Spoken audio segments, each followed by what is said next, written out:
We begin today in California, where a series of devastating wildfires in the west are turning towns, well, into ruins. In California alone, more than 2 million acres have burned so far this year, and that is an all-time record. Utility blackouts forced by the fires have left 172,000 homes and businesses without power at this hour. Fires are burning in more than a dozen western states. One of them destroyed around 80% of homes in a town in eastern Washington.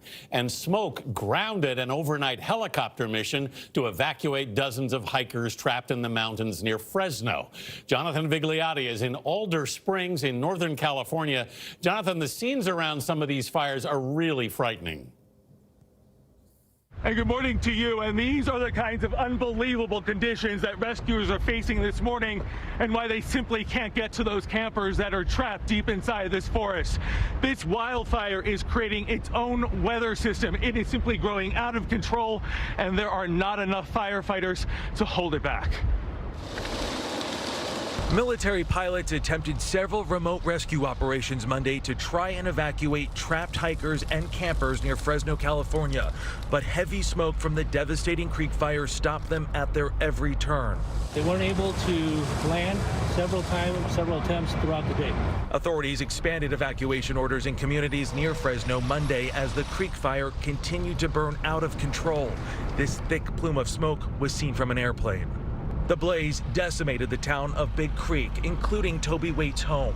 Devastation. I don't know how else to put it. It was totally devastating. This is what the community looked like before the fire. And this is after. Ground Zero, where the creek fire got its name, and where today several neighborhoods have been reduced to rubble and ash. The elementary school was one of the few buildings undamaged. Waite is the principal and superintendent. The school is the focal point of a community. It's the community center. It's where we gather. And to have that still standing, that is our beacon of hope, is that school is still there. It's still unclear what started the fire. Another blaze about 80 miles east of LA forced thousands to evacuate there. Authorities say a couple using a smoke-generating pyrotechnic device for a gender reveal ignited that fire. Obviously, it's probably going to be a traumatic experience for them. This is not what they wanted to remember their child. So, but that doesn't make the accident less severe.